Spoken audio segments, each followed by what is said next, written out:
Good evening, familia.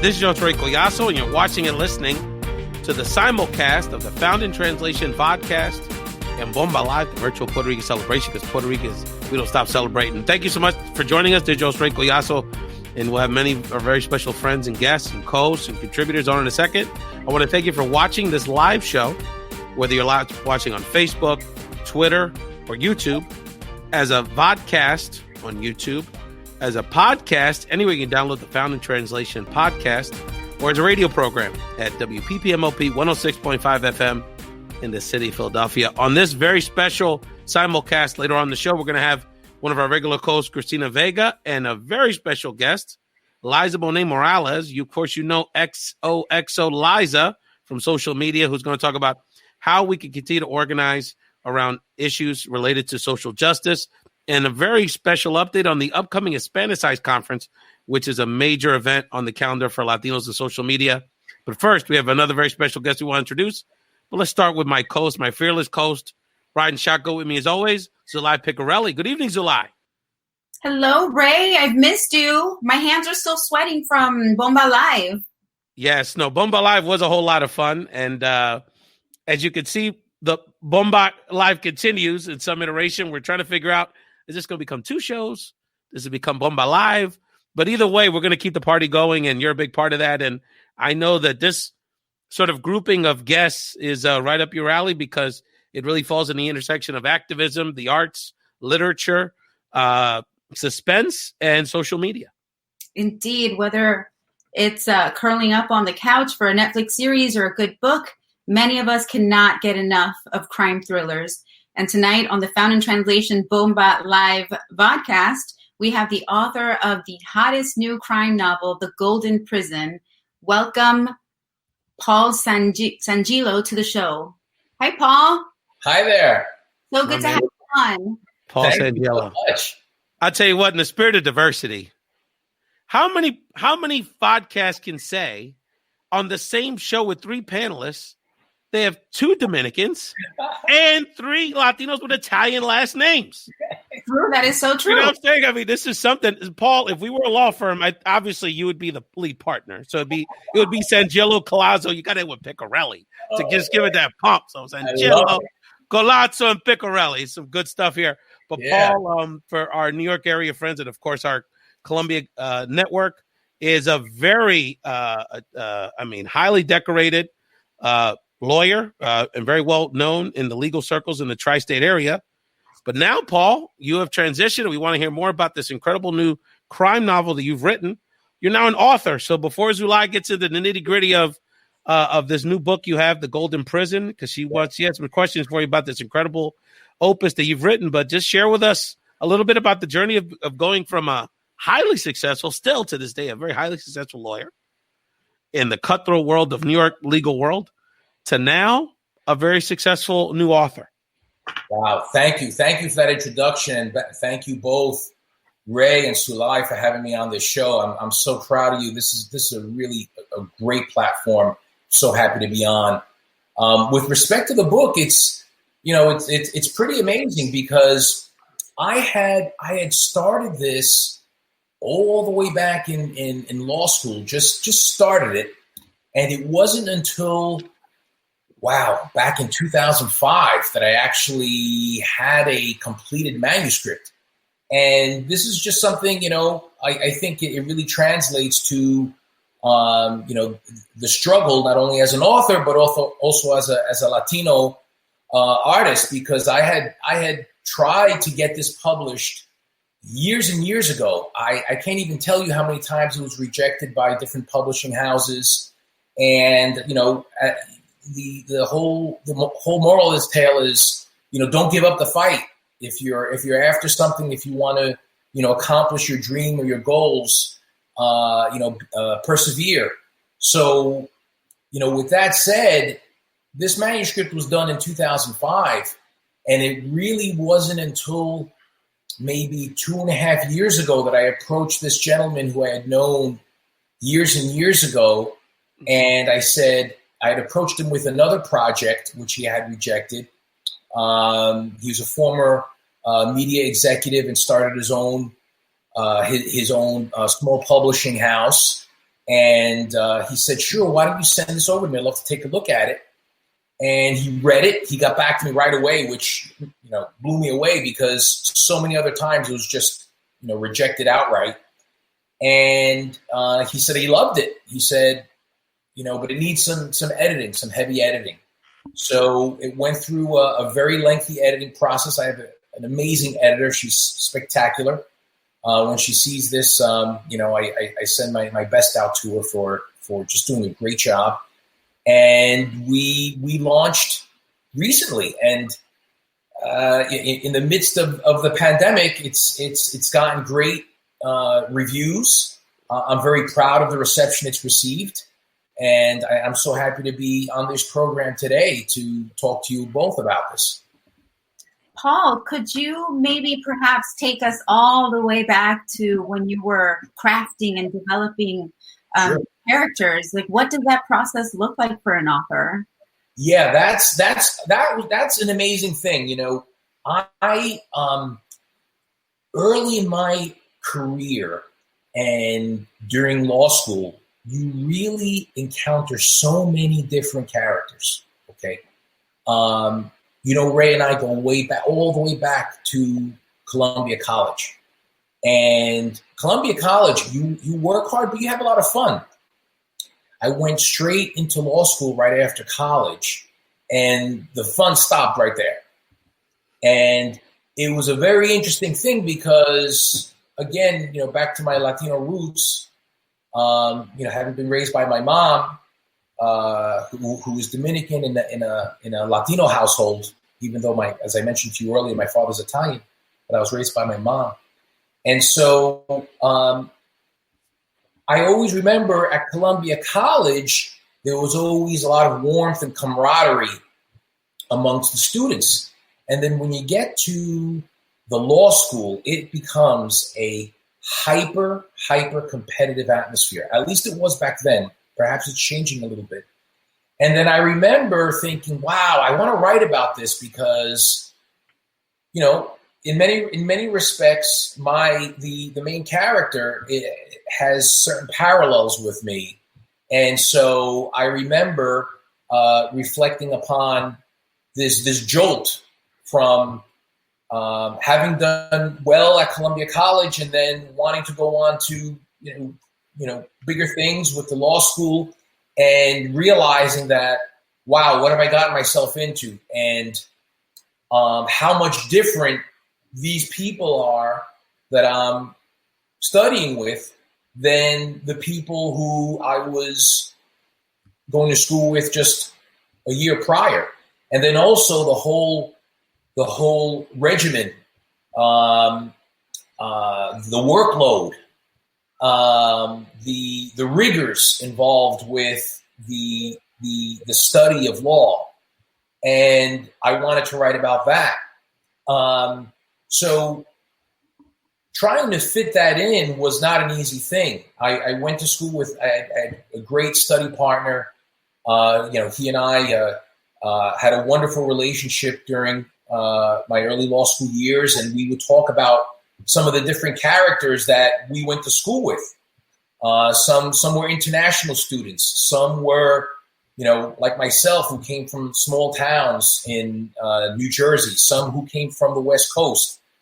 And really just a lot of different colorful characters that I wanted to build into this. And not only did I want to talk about different characters, but I wanted to talk about the experience and then integrate the mystery part of it. And what's different about this book is it talks about, for the most part, transactional law. An attorney who goes through law school, it reflects what it is he has to go through, his struggles in order to become a lawyer, and then going to one of the big firms in Manhattan, and then what he encounters there, which makes everything that came prior, makes that look easy. Compared to now what he has to do. And you're listening to Paul Sangillo, again, a very well-respected gentleman in the legal field in the tri-state area now. An author, really excited, very proud of him for his journey. I don't know where you find the time, brother, but it's an incredible journey. We want to hear more about this book, but you've given us a good primer because you actually brought a trailer with you, a video clip that gives us sort of a summation of what to expect, and then Sulaih will come back to ask you some questions, kind of deep dive. We know there's a lot of people watching and listening to this here on the simulcast, the Found in Translation of Bomba Live, that love crime thrillers and are intrigued by, just by the legal system in general. Want to shout out Red Sky Entertainment, who is your publisher. Critics are saying this is a cleverly drafted legal thriller that combines intrigue, humor, and romance. So let's watch the trailer. Then Sulaih will come back and ask a question of our author and very special guest and a great friend to the show, Paul Sangillo, the author of the Golden Prison book.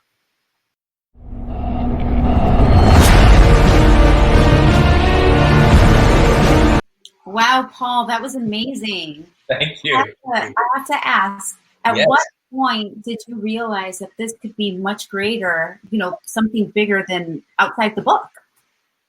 Oh, wow. I started getting very, very good reviews, and the publisher, immediately, they always knew that they liked the work product. And like I said, the editor did an amazing job rearranging things, kind of changing the flow a little bit, and improved the work. From the start, I think they said that they had certain aspirations for it, but I tend to try not to get too excited until things actually materialize. So, but I think early on we realized that the most important thing is the quality of the writing, and like I said, it's gotten some favorable reviews. I think folks think it's a fun read. It gives you a little flavor of what it's like to go to law school, which I wanted in there. Also, what it's like to start off at a big firm. And then it gets into, it integrates some of those other aspects of a typical legal thriller, the mystery surrounding the murder, love scenes, and there's clubs in there, there's New York nightlife, there are drug deals, there are all sorts of things that make it very interesting, car chases. So I think there's a little bit of everything in there to satisfy folks who are into legal thrillers. I read that there is talks of a sequel to The Golden Prison. A sequel, yeah, absolutely. Yeah. What themes do you feel that you'd like to explore next? Wow. I have to be honest with you. I have to think this through. Yeah. Because if I get started on the sequel, and I haven't yet, but there's definitely the intent to do so. I want to put forth something that's quality, that's entertaining, fun, and something that you learn a little something. With that said, and then I want to build on these characters because I've got some great characters here. So the question becomes, he ends up, and I'm not giving anything away, but the main character ends up in Montana. And the question is something going to happen back in New York that brings him back to New York? Is there going to be something that happens in LA? Is he going to marry an FBI agent? Is there going to be some kind of scandal in Montana? Will he end up having to, working with Native Americans on a reservation that's being threatened? I don't know. All these thoughts have popped in my head. I don't know where it's going to lead, but I'm excited about it. That's really great. Ray, I don't know if we have time for one last question. Absolutely. You can go right ahead. I'm so sorry now, I'd like to ask a question about your process as an author. Sure. Because I picture, right, that you probably carry a notebook around, and when inspiration or ideas strike, so that you can write them down. I have no idea. At all times. But it's so awesome to, have someone to discuss this with. What is it like for you? For me, it's funny because, all these thoughts pop into my head all the time. And then I'm constantly, like you just said, scribbling notes. And it's fine for me. It's aggravating for my wife because I'll get up from the dinner table and a thought popped into my head and I want to make sure I get it down. Uh-huh. But that's very true. I mean, because sometimes if you have something interesting, some of the things I just mentioned before a few moments ago about where we're going to take the character next, if you have a really interesting thought and then you forget to write it down, you can spend, an entire, portion of your day trying to figure out what was that great idea, and then I missed that, and then that's really aggravating. So, but in terms of process, I will take down lots and lots of notes of different ideas. Once I think I have a consensus of a lot of good ideas around what I want to do with the character, then I start writing. And then I see where that takes me.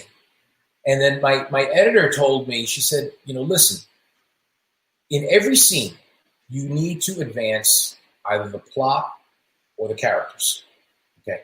And that's sometimes difficult for me because, sometimes I'm being trained as a lawyer, you can end up going off in certain tangents. And sometimes I like to put lots and lots of detail so that people get a real idea of what it's like to be studying for the bar exam.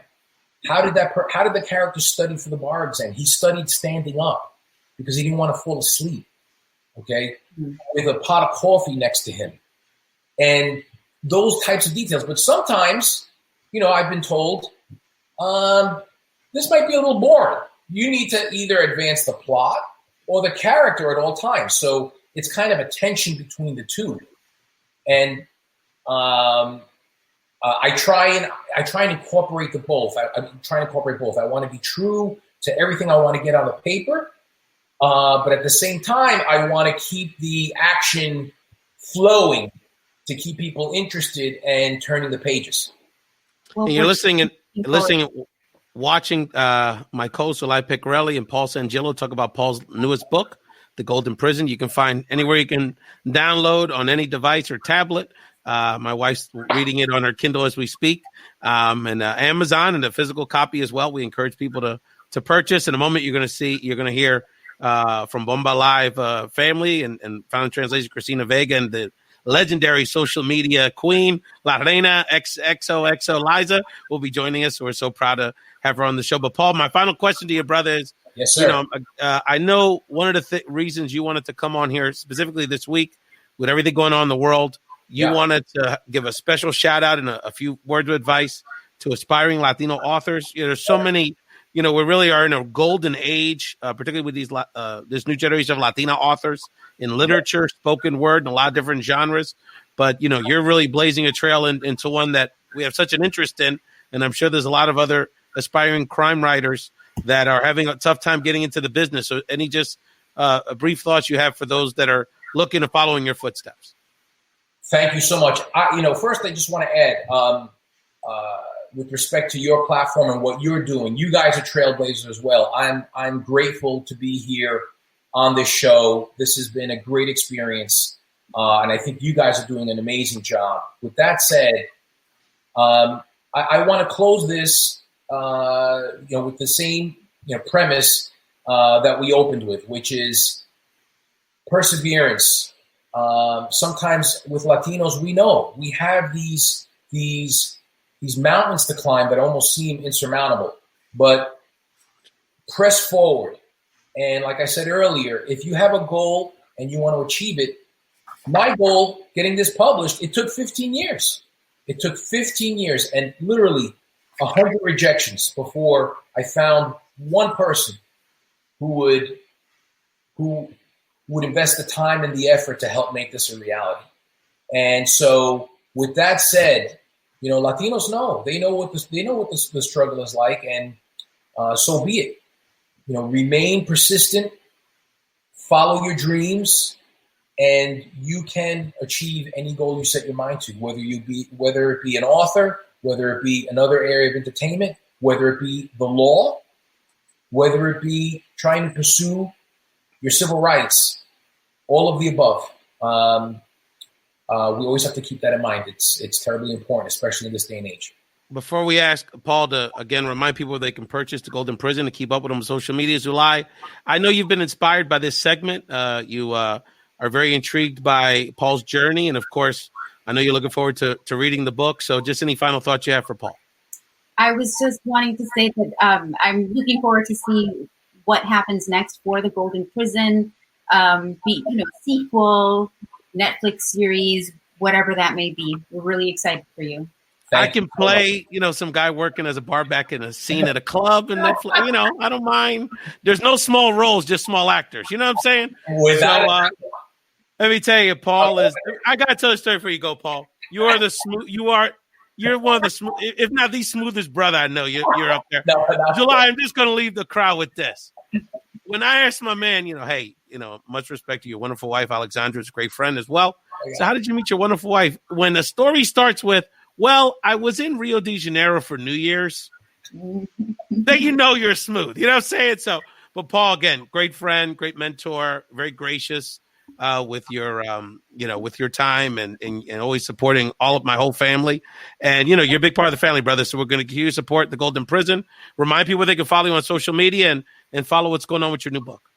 Absolutely. The book is on Amazon. You just type in Paul Sangillo or the Golden Prison. It will immediately pop up. You can get it in downloadable e-version, or you can get it in paperback. And like I said, it's a fun read. That's the best way to get the book. And this has been an honor and a pleasure. I thank you both. This has been just great. I really appreciate it. Appreciate you, Paul Sangillo, great friend. Continue to support another emerging Latino author. We're really excited to see this part of your journey, brother, and we support you 100%. Before we welcome Lizza and Christina back on the show, we're now going to play a video that's part of a series from our friends at Trill Multicultural. Trill Multicultural and their founder, Nicole Valadez, has developed a web series, The Activist Bootcamp, that provides us valuable tools to stand with Sean Monterrosa and other victims of murder by the police. After this clip, then we'll introduce our other great guests. Thank you, Paul. There are countless examples of violent white perpetrators being taken into police custody without even a scratch. The difference between them and people like George Floyd and Sean Monterrosa was the color of their skin.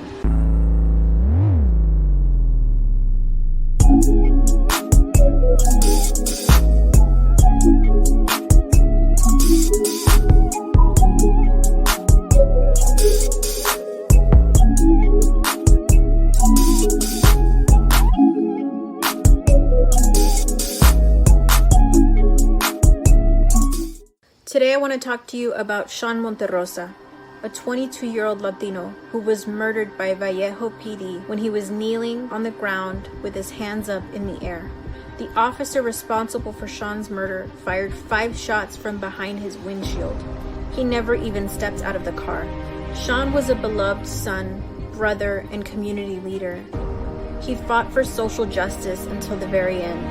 In fact, the day that he was murdered, he had been out protesting the murder of George Floyd, and the last text he was ever able to send was a message to his sister with a petition for George Floyd. Vallejo PD is one of the most notoriously dangerous and violent in California. Since 2010, they've killed 19 people, one of the highest rates in the state. If you read about this case, you may see that the officer alleged he feared for his safety when he mistook a hammer in Sean's pocket for a gun. I urge you not to be distracted by this narrative.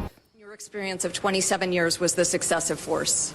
Like I said, the district attorney is going to look at this, and our internal affairs unit is going to look at it. And you could hear there, Chief Williams did not want to answer that question. There are countless examples of violent white perpetrators being taken into police custody without even a scratch. The difference between them and people like George Floyd and Sean Monterrosa was the color of their skin. Remember, public pressure leads to action. So here are your action steps for today. Step 1. Go to standwithsean.com. You'll want to sign the petition there. It's a super petition, which is going to email all of the local officials who are responsible for Sean's case. Step 2. You're going to want to call 707-209-7176. This hotline is going to robocall you through all the local officials who have any influence over Sean's case. There's a script in this post so that you'll know exactly what to say when you call this number. Essentially, we're asking for this.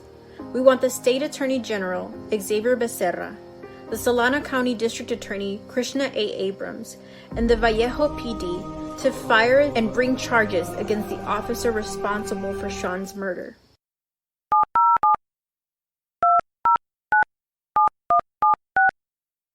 At the tone. When finished, you may hang up or press pound for additional options. Hi, my name is Nicole Valadez, and I'm calling on behalf of Sean Monterrosa. I urge you to do the right thing and seek justice for Sean. We demand that the State Attorney General, the District Attorney, and the Vallejo PD take immediate action to fire, arrest, and charge Officer Jarrett Ton for the murder of Sean Monterrosa. Public pressure will not let up until we see action. Thank you. You're doing a great job. Thank you so much. Stay on the line and talk to as many people as you can. These resources were provided by the Grassroots Law Project, and they make it so simple and easy for you to make a maximum impact with minimal time commitment. We'll be back with another episode of the Activist Bootcamp. Until next time, let's get to work for Sean.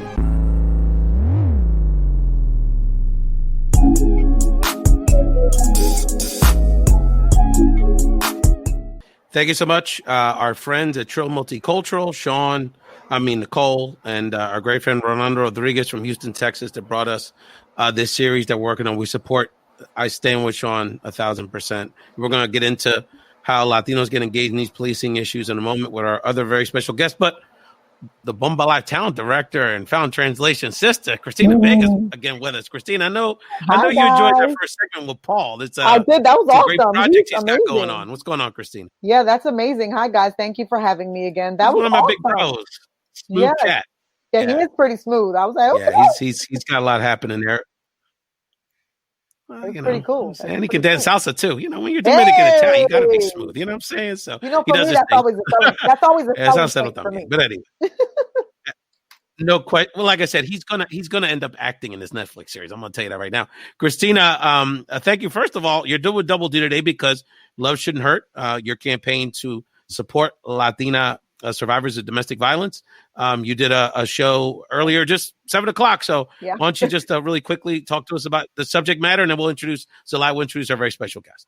We were just kind of just looking for resources and just giving more information out for folks who have dealt with domestic violence during the COVID pandemic. Because even though it seems to everyone else that it's over, it's really not over. We're still going through this pandemic, and there are folks who are home, unfortunately, with their abusers. So we were just kind of highlighting just different resources within a community. We had Adonis Vanegas, who is from Concilio. He's their executive director. He came on to talk about a lot of different things within their organization, but also highlighted their victim services program that they have, that they work with the 25th Police District within Philadelphia to kind of help victims who've gone through any sort of violence, domestic violence being one of them, and kind of just like financial help that they can give and different things, and just shouting out all of the community workers like Women in Transition and Women Against Abuse and the National Domestic Violence Hotline. So just kind of giving more information for folks. I think it was really awesome. The show went really well. We had suggestions for just work that we can continue to do, different collaboratives to work with just even nurses and kind of finding red flags with domestic violence. So it was a great show. I think it was super informative. I think it's something that we need to continue to do, kind of just keeping the word out there and kind of just bringing a familiar face out there so that people can continue to remember that domestic violence is prevalent, and especially even more so since the numbers have risen about 30% during this COVID pandemic. Well, that's something that you have, Christina, you've done a great job keeping in front of all of our minds. And we've reminded people frequently that this, social distancing, social isolation has put many people, too many people in our community, especially the Latinos, our community, at risk because they're, for lack of a better term, they're stuck. With their abuser. So, Sulaih, it was really important for us with the timing coming up for another great virtual Latino celebration that really is at the nexus of Latino star power and the activism taking place in our streets related to Black Lives Matter, Brown Lives Matter, as we shared these issues going on, also impacting the Latino community with people like Sean and others. We couldn't think of a better guest to have on this week to discuss these issues. That's right. And the Found in Translation Bomba Live family is proud to have actor, activist, TV host and founder of Classy Chingonas. I love that name. I do too. And hashtag Power Latinas. We want to welcome Lizza Monet Morales, aka XOXO Lizza. X is in the house. What's going on? How are you? Welcome. I am so well. Thank you all for having me. I was like, where's the pizza back here? I was having such a great time backstage. Paul. I was like, you get it, Christina, come through. And I just want to say congratulations. I'm so proud of you all for taking the initiative to launch and to hold space. As you all know, I'm actually wearing my Altísimo Live t-shirt, which you probably can see there. From so that was really exciting. As you know, we made history with that live stream. It was the first out of quarantine, and it was named the best concert coming out of quarantine, which I thought was a super great honor. We had 3.5 weeks to put that bad boy together and raise money for the unsung heroes of the United States and Puerto Rico, which are our farm workers. So I was so happy to hear when you guys did Bomba Live to then continue the celebration on the island, and just love what you all are doing here. So thank you for having me. Thanks for being here with us. I know my team. Jump in there, Sulaih. I wanted to quickly ask, how is the Latino Hollywood community you work with getting engaged in Black Lives Matter and now Brown Lives Matter? Yeah, so thank you so much for asking that. You know, it's really interesting. I've been in this business since I'm a kid, and to your point, you know, I'm an actor, I'm a TV host, and at the end of the day, I'm a storyteller. Sometimes I get paid to tell stories that are real when I'm acting, and other times I get paid to share stories or to create them as a content creator. But one thing that I could say is at the end of the day is that I'm human, right? And that since I'm very young, I've always felt this urge to stand up for what's right. And so to really see the opportunity to take my activism roots and really be able to now put them to use in a bigger way to help make an impact has been great. And you're seeing so many in Hollywood do the same. Salma Hayek has been very vocal about helping us find Vanessa Guillon. You know, we just, unfortunately, in LA right now, what we're dealing with is the death of Andres Burdado, who a week ago today, literally, wow, I didn't even realize we're about 10 minutes away from when he was shot and killed by an LA Sheriff's Department deputy. And that's been very painful for us because he was on the job. He had no gang record. He, was a student, and he was working 2 jobs, helping his family. He had no priors, and he was on the job, as I mentioned. And unfortunately, 3 sheriffs pulled up in an unmarked car and pointed guns at him, and it didn't end up well. He ran. And unfortunately, when you run, apparently now that's permission to execute, which is just really sad. So to your point, I think what really has become very clear is for people to understand that until Black Lives Matter, what I continue to say, until Black Lives Matter here in the United States, brown lives can't matter because we don't even have a seat at the table. We have half a seat, if you will, but we're invisible. We continue to be treated like secondary citizens in a country that we helped build and also run. But the United States has to first and foremost acknowledge that this country was built on the back of slaves, right? So I love that within Hollywood, that now is also being said out loud. Like you saw, I don't know if you've been watching what's going on with Disneyland, but they're asking Disneyland, and they finally today came out to commit that they are going to reimagine Splash Mountain, which, has racial undertones to it. We're seeing there's an open letter that was sent out by a variety of actors also asking that set life change for those of us that are of color. So things are happening. That change is definitely happening, and you're seeing more unity between Black and brown than ever. And that is super clear that it's essential during this revolution of change.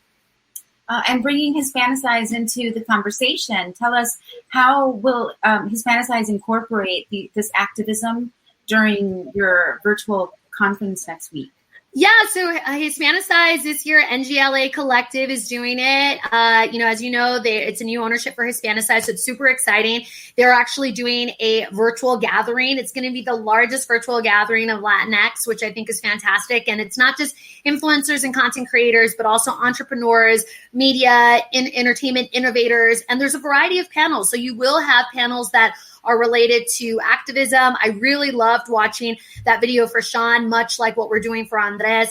I love seeing, other people really standing up for our young brown kings and queens that we're losing in this fight. And it's important to teach people how to empower themselves. So we have everything from that, from moms, panel with moms also rising up, to really just empower people while they're at home. That's the biggest thing that you can do, is empower them. How do you stay motivated? How do you refuel? Because it's very hard these days with all the news that we have coming on at us and on our conveyor belt to stay positive and to actually know what to do next. So I think that's what's going to be super exciting for next week. People can go to Hispanicize.com and register for free, which is super exciting. And this year, Pepsi's a sponsor, Nielsen, and Google. Wonderful, Lizza, and you're listening to the legend. Even though she's a young legend, but she's a legend nevertheless. XOXO Lizza Monet Morales. I can't believe she's on the show. There's definitely a buck in the moment, no question about it. But Lizza, I wanted to, and I know Christina and Sulaih have some other questions for you, so I'll get out of the way in a second. But I wanted to ask you, because you got your ear to the street, you're talking to the activist class. I mean, this woman's literally talking to the families of George Floyd, Breonna Taylor, one of the few Latino leaders that's really building those bridges in a very active way at this moment nationally. You're also talking to our celebrities, our Latino activists, and we're trying to balance a lot of things here, right? So I know our celebrities want to take this seriously, want to understand the issue, want to figure out their role in this whole situation. We're also, I think also as Latinos in general, I think it's safe to say we're trying to balance how we provide allyship to the African-American community, but also highlight these issues, that's how it's impacting our community. And then the third thing, and I think, your Hispanicize is going to highlight this. We highlighted this, Bomba Live. We've been highlighting this on Found Translator for some time. How do we address racism within the Latino community? And within ourselves, because it starts with us, right? So from the activists and especially the celebrity class you're talking to and advising, how are those conversations going? So I think I love everything you say. The only thing I would humbly actually update is the fact that I don't actually think we're allies. We're partners. We are literally partners in this fight. And so Latinos have to understand that. It's super important for us to understand colorism is very real in our culture. There are sayings, there are dichos that we say, there are rules that are created by our families, which I don't even know who created these rules that you're going to damage the blood if you are with someone that's darker skinned and what have you. And it's time to really rewrite that narrative. So one of the things that I'm really excited about too is what we're doing with a new group of us. It's called Conciencia Collective, and it actually launches tomorrow. So you guys are getting a scoop. You'll see it in the morning. But essentially what's happening, what you're going to see is that there is some noise that we're going to be making within the Latin industry. And we partnered up with Me Too, and there's something that's going to go down tomorrow afternoon. So I would just say, if you haven't already, you can feel free to follow Conciencia Collective. Like I said, this is a scoop. There's a bunch of stuff that's coming. It all goes down tomorrow morning, but it's definitely going to make an impact, to your point, to really address why it's super important for us to stand together and to use our platforms. Because what I always say and what I keep sharing is that this little device here known as a cell phone has actually provided us more protection for people of color than those who are elected and those who are in uniform. Yes. This combined with the power of social media has made us all not only citizen journalists so that we can really call out the action, but it's actually helped us empower movements. That's why you're seeing statues come down. That's why you're seeing legislation get moved. Yes. That's why you're seeing Ahmaud Arbery's murderers being indicted. Things are moving, and don't let anybody tell you that stop protesting in the streets. It's not working. It is working. It's the only thing that's working. What to do, and especially when you have Black and Brown again coming together, it sends a signal because the government has worked so hard to keep us divided, and the more we stay united, it's game over. It's game over. For the longest time, they've called Latinos the sleeping giant. Well, guess what? We have woken up. They keep saying, oh, it's your hit year and you're in. We've always been in, first and foremost. We've just been invisible because you all have refused to acknowledge that we're here, and the contributions that we actually make and why we're important. But really what we're seeing now is enough is enough. And with Black and Brown really uniting, you're really going to continue to see some big movements, even in just the women that we're seeing being elected and running. I'm not sure if you've heard of this PBS documentary that's actually launching next Monday, but it's called She Might Be Next. And it actually looks at, it's a 2-part series. Stacey Abrams is one of the ones that's in there, but it looks at different women. There's a Latina out of Los Angeles that run for office, and showing how this new generation, but also just inside society right now, they are ready to see majority actually, or the minority become the majority by having people that look like them in office, because they've realized we need us inside at the table where the rules are being made in order for us to actually make the impact that we want. Absolutely. Christina, jump in this conversation. Christina was our talent director for Bomba Live. She did an incredible job, but also an activist. I know she had some questions for you. So I guess I want to know, since you've dealt with Altissimo Live, now you have Hispanicize coming up, and we dealt with Bomba Live, I was the talent person. So I had to deal with talent right now because of COVID, just through the phone and through like webinars and just phone calls. What do you foresee? Well, what do you see as being the difference, the biggest difference with dealing with artists and different people now that we're in this era of COVID where everything has to be virtual with these two different events you've dealt with? Right. So I would say the biggest thing is, I've been in live stream since it first started. So I definitely am an expert in the field, and I've loved seeing it roll out and continue to grow. And then you see more and more platforms end up in the digital graveyard and you're like, no, but there's some ideas that actually really work and they stay. And I think that the big thing is that people now are getting used to the idea that it's okay for us to use live, use the power of comments, use the power of connection with one another, to actually not try to be the same as an offline event, but to hold space and let it be different and actually let it breathe. Be part of it, what I like to say, the hiccups, right? One of the things I felt really hard and that I was so grateful to my team with Altísimo Live was that, we had performers on there that were going live that had never done it. Elvis Crespo is a perfect example of it, who was a champ through it all. We had microphones that we had to get through everybody. We had these tech rehearsals we had to go through. And the internet is still going to be the internet. You could have everything perfect, but the internet that day could be, I don't know, there's a rainstorm and it decides in your house it doesn't want to work. And you're like, oh my God.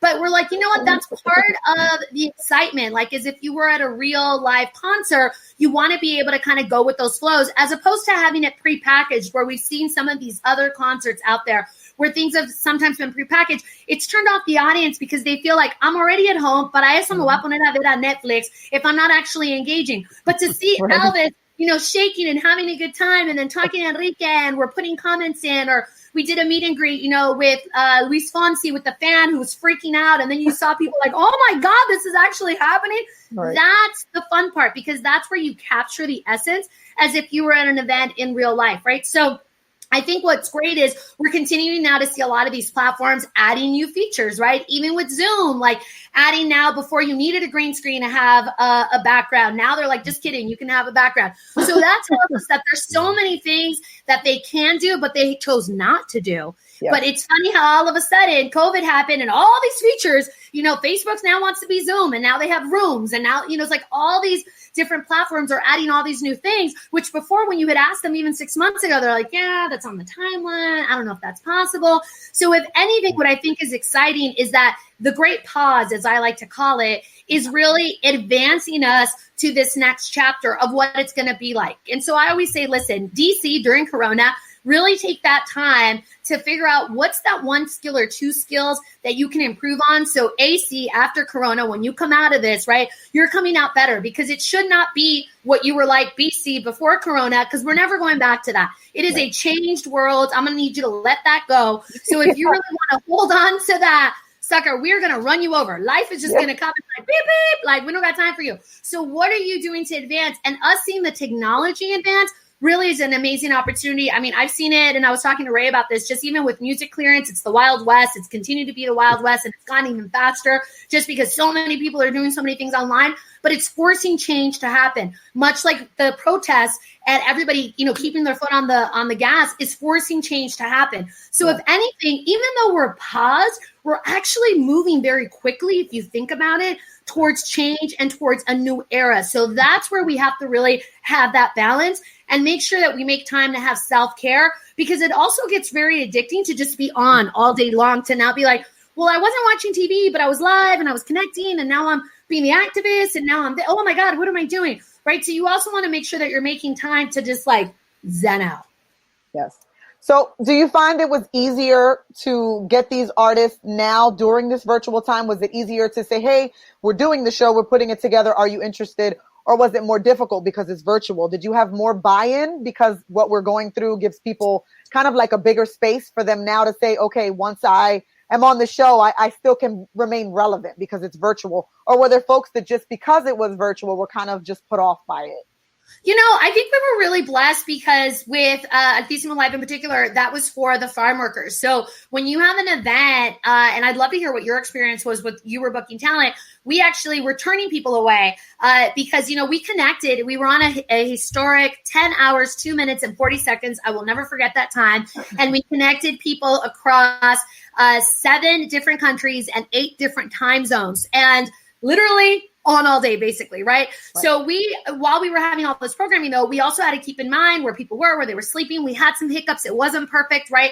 But for the most part, I would say we were about 90%, and we landed the plane. So that was what I was happy. So in doing that, people were a little bit apprehensive of the live element, but once they came in, they did their demo, they're like, okay, I think it's good. So I would say maybe we had 3 that said no, but it was due to like personal things that they had going on. So they actually, one of them ended up sending a video, which we played. But other than that, everyone really embraced the idea, even though it was different. Like I said, we were the first out of the gate, but more importantly, it was the cause, right? So everyone really wanted to show up for the farm workers, when we really identified the fact that no one's been there for the farm workers.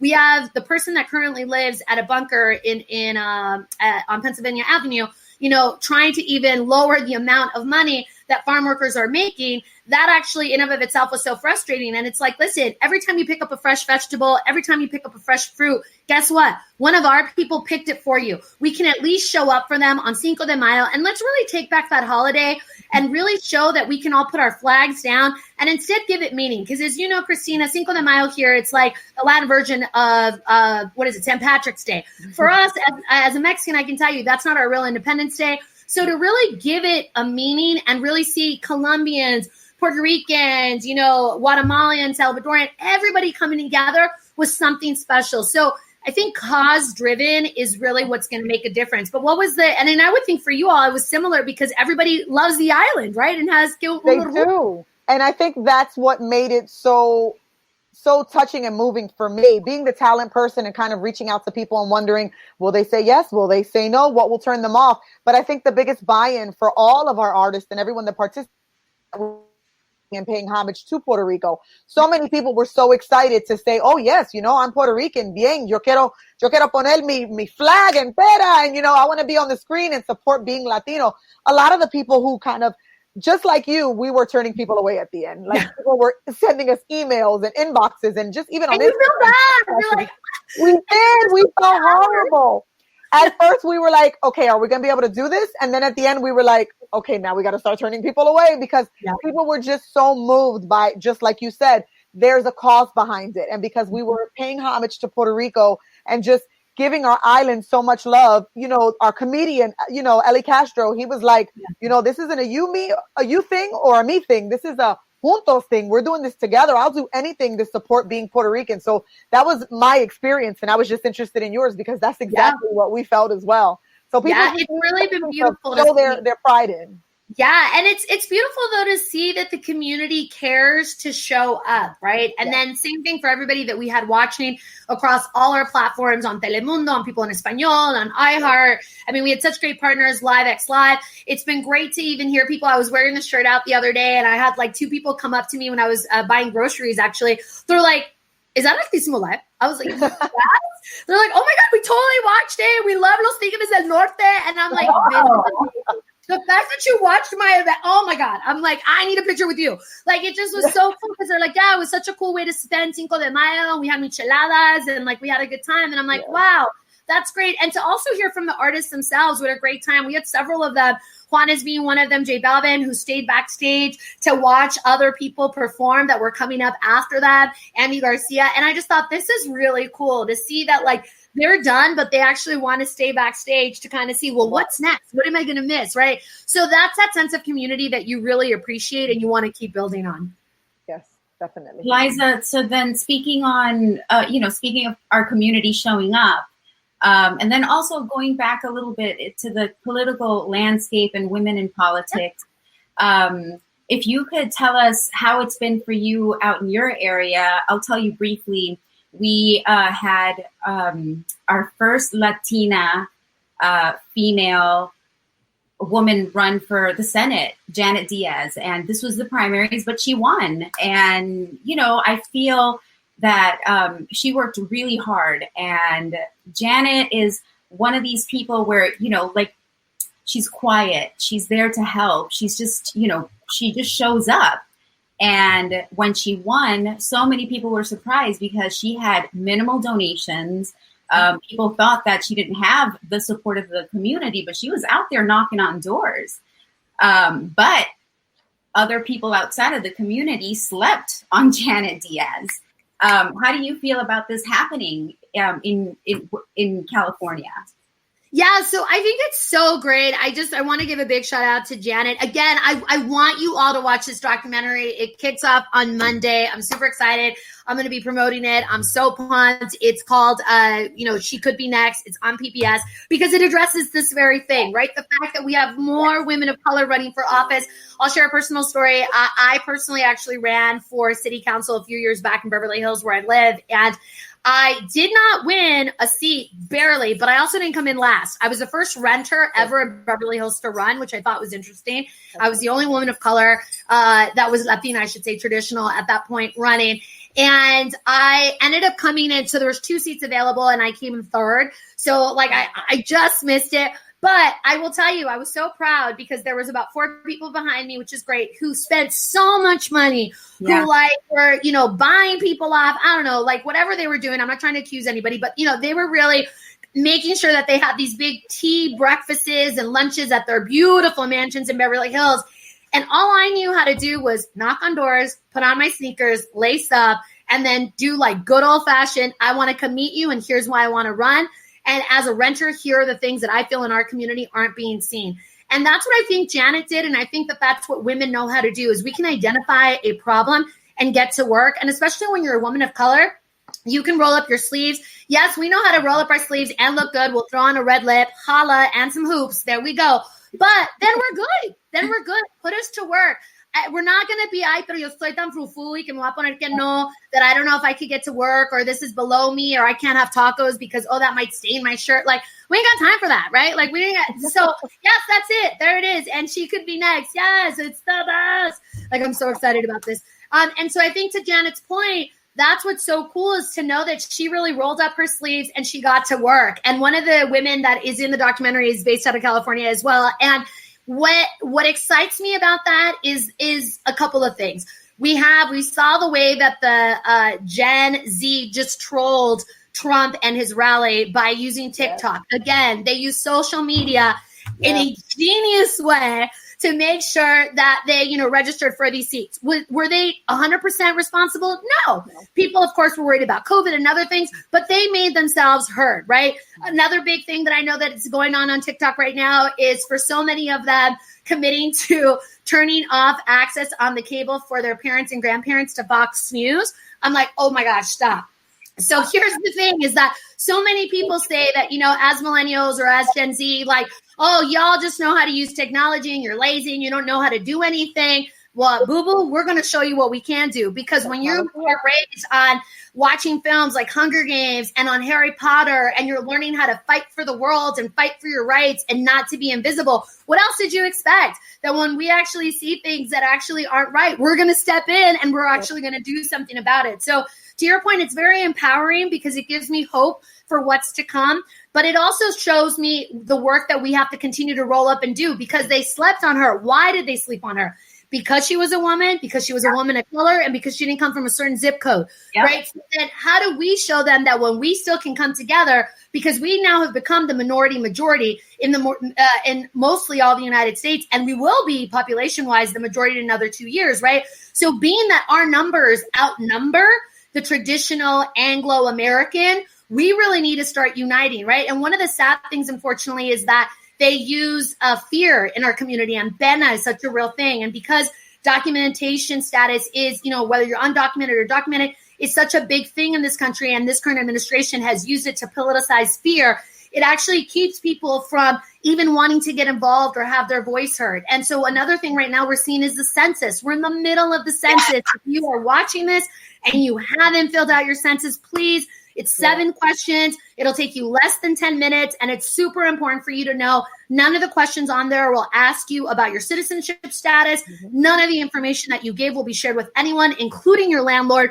But if you don't let us know, everyone that lives there, including the little love bug under 1 year old, your community is at risk of not getting the full money that they need for free school programs, school meals, for highways, but even in hospitals, but also even for businesses to come and make their locations, right? Businesses use census data to decide, oh, here's where I'm going to put a Starbucks, or here's where I'm going to put a Target. or critical businesses like here's where I'm going to put a bank. There's so many areas in our country that we don't have banks there because census data shows that there isn't a need. And that's why you call them a bank desert. And it's unfortunate that someone has to drive 20 miles. And it typically is an African-American or a Latino community that they have to then drive a really long time to get just a basic checking account or a savings account, which guess what happens? People just don't do it, which then makes them financially illiterate and disables their power. So there's a lot of things that the census data is used for, including what languages pamphlets will come out for voter materials in your particular community that people don't necessarily think of.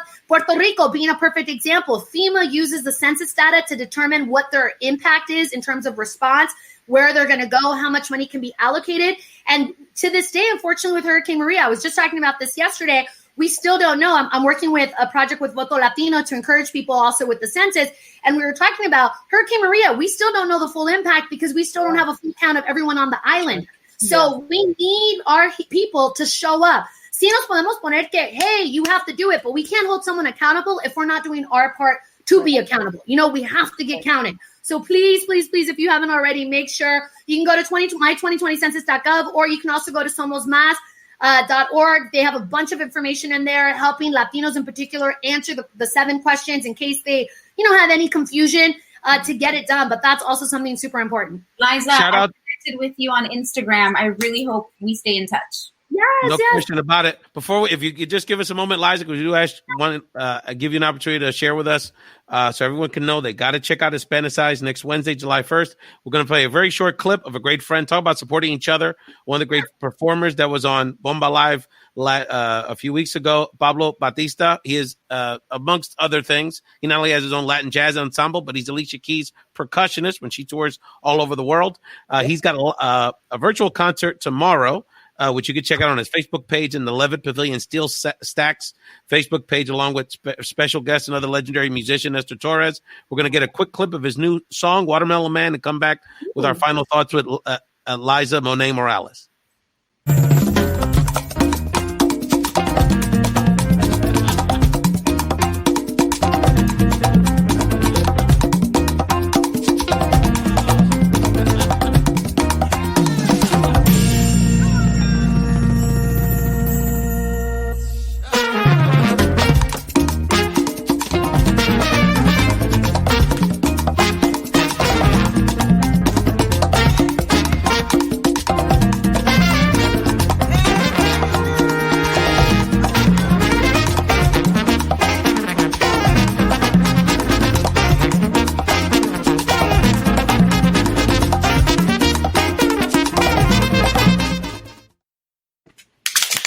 Back with XOXO Lizza.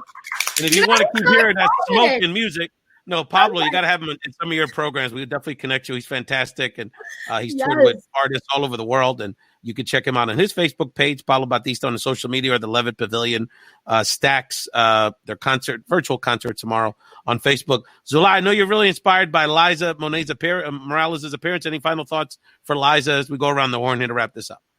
No, I'm just really excited to hear her speak. So I will definitely be looking out for somosmas.org and Hispanicize coming up next week. And thank you so much for the work that you do. Oh, thank you. I would definitely say if you're watching at home, feel free to follow me at XOXO Lizza with 2 Z's, please, on all things social.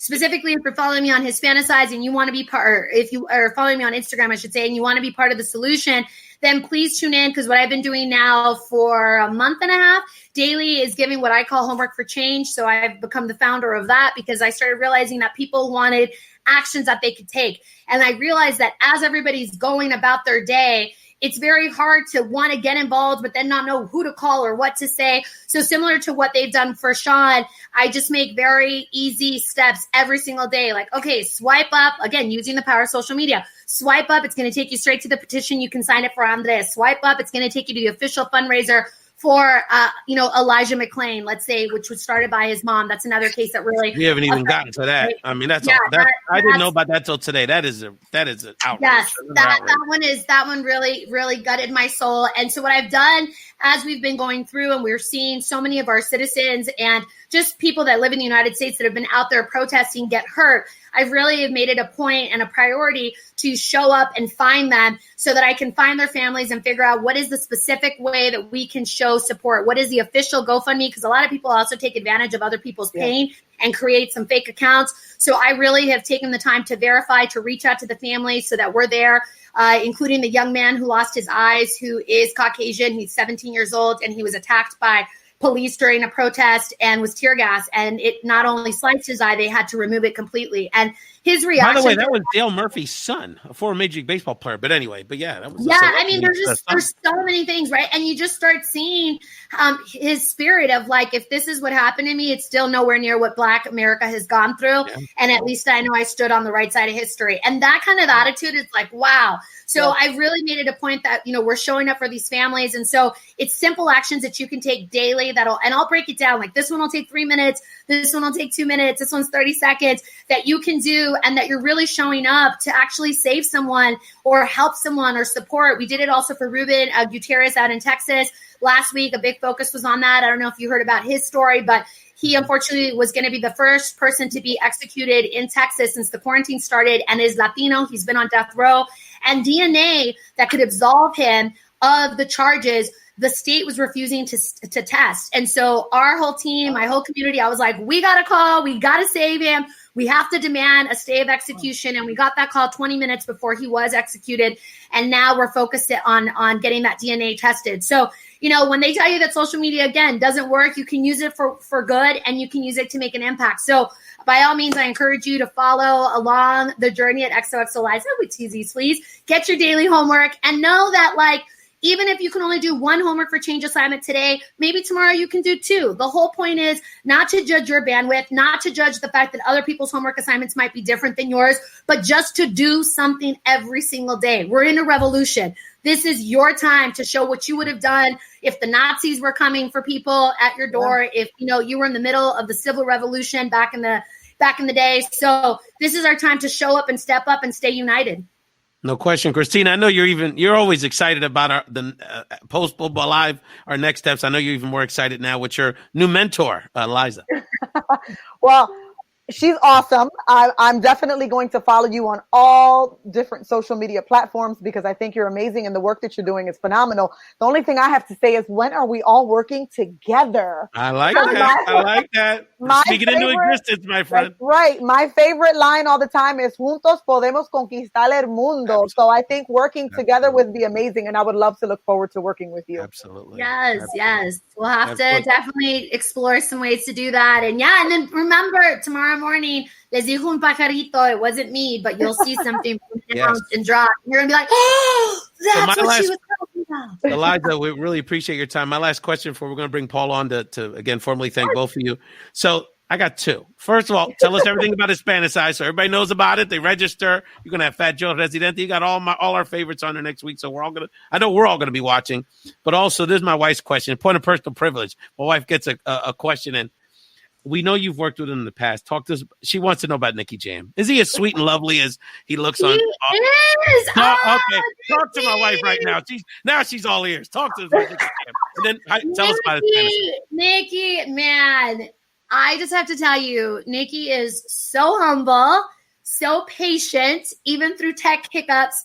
And really, he's a real one. He really cares about his community and he cares about doing things right. And if you watched his new show on Netflix, El Ganador, you really get it. You have to watch it. Oh my God, you have to watch it. You really get a sneak peek, right, into what his life is like. And one thing in particular, and that what you'll see again about this thing that is dropping tomorrow, one thing that we really wanted to make space is that when people talk about Black and Brown, they forget a very, very, very big important sector, which is our Afro-Latino community that is both Black and Brown, right? Yes. And to be real, we all have African in us. I think a lot of people forget that when the ships came over from Africa, the slave ships, it wasn't a direct stop. It wasn't a plane and they just dropped everybody here on a new land called America. It actually stopped along every Latin country, also in the Caribbean, also in Latin America, also, in Central America. And that's important to remember. So in doing that, what I love about El Ganador is that it does show it. The diversity of the casting is amazing. You really see Afro-Latino, you see Latino, Latino, Puerto Rican, New Yorican, you just see it all. And I'm like, yo, that's what's up. And Nikki just represents that. And I appreciate that. And you see that in watching the show too. He's owned his past. He owns that he did not make the best choices at all times. He's owned how he's played. He's lucky to be alive, that guy. Yeah. And how he played, right? But here's the thing is when you own your mistakes and you own who you are. I mean, he even was talking about his weight. You yourself then can go no lower because you know where that is. And then you only have one way to go but up. And he's worked so hard to do that and has been so strategic. And I appreciate the fact that he's done it in a way where he has still stayed true to who he was and is, I should say, and also been transparent that I'm not always going to get this right, but let's go on this journey. Let's be in it together. And then let me do risks. He's collaborating. He's looking for new ways to get out there. He went through a lot of heartbreak, obviously, with his marriage, but he now is in a beautiful relationship. I think we all wish we could be in that relationship. But it's so great to see. I'd like to have the boat. The yacht would be nice. I'm fine with my relationship. The yacht could just add to that love. You know what I'm saying? And I think that's so beautiful. So yeah, no, Nikki is such a dream. Yeah, no, and tell us Hispanicize. Let people know where they can find it and register for next week.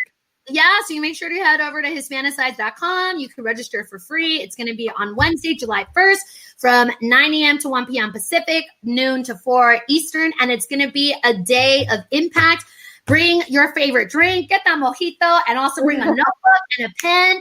Get ready to take some notes and have some fun and dance. You know what I'm saying? Awesome. It's just with everything. So there you go. No, it's definitely a much watch, and you got a great cast, and you're going to have a very strong representation of Afro-Latinas, in particular, Dasha Polanco and some other great guests. I want to, we brought Paul Sangillo, who was the guest of the first half of the show. Very quickly, Paul, we're going to get your final thoughts. Vanessa Guillen, we got to also keep in mind of that issue, a woman that's in the military that's disappeared from Fort Hood. Mm-hmm. Incredible story. Nobody knows what's going on. There's a lot of rumors, apparently, so we got to stand by her family, the Guillen family, to find justice and find her. In New York, respect AOC for winning her reelection. We're going to have a new Puerto Rican in Congress as well, Richie Torres, the first openly gay Afro-Latino in U.S. Congress, congressional history, a young rising star, Boricua, a young guy from the Bronx, a great friend of the show who we endorsed on the show last week. Jessica Gonzalez Rojas won her race, so she'll be in the New York State Assembly. And Hilda Rosario Escher, who we endorsed, didn't win, but there's some real shaky stuff that happened there, Paul. We'll talk about the legal stuff offline, but basically in the main Latino polling place in Rochester, New York, when the Viejitos went to go vote, her name wasn't in the ballot. Yeah, she was one of the three candidates, and mysteriously there was only two on there. Yep. And they moved it, and there was all this drama. So Doña Hilda, we're still with you, and we're going to keep fighting for you in upstate New York. So just wanted to provide those quick political updates. Paul, I know you just love this energy of Liza and these strong poderosas that I bring to the table, brother. Any final thoughts, and we'll let y'all enjoy the rest of your evening. I just want to say I'm blown away by the guests, by the energy on this program. What you bring to the people. Fantastic. I'm so happy to have been Appreciate you, brother. God bless. And when you get out to the West Coast to promote the Golden Prison, brother, you got to connect with Liza. We got to keep. We love collaboration here. Liza, you get the final word, my friend. We're honored and blessed to have you on the show, and I know my colleagues here are very excited to have met you and keep working with you. Without question. Yes. First and foremost, I would say thank you again for having me on the show. I do love and appreciate that you held space for Vanessa. As you know, the U.S. Army actually did finally come forward to say that they now suspect foul play. It didn't take a genius, nor did it take months to figure that out. We knew that a while ago. Yeah. So again, the only reason that we're seeing change is because the pressure is there. Yeah. So mi gente, the only reason. One thing I know about our community, we know how to show up for pressure. We know how to show up to the carne asada. We have to show up to each one of these events like it's literally going to be a carne asada. Yes, let's get the people that are responsible. We have to hold them accountable because people continue to think that they can hide behind a badge. And Paul, I know you know this, and think they can hide behind a badge and use that as a license to kill. What's very sad today, it's Sean King, who's one of the biggest activists out there, really helping lead the movement with Black Lives Matter. We discovered that there is a secret police Facebook group. I want to repeat that, a police Facebook group where they actually have been plotting on ways to kill him or hurt him.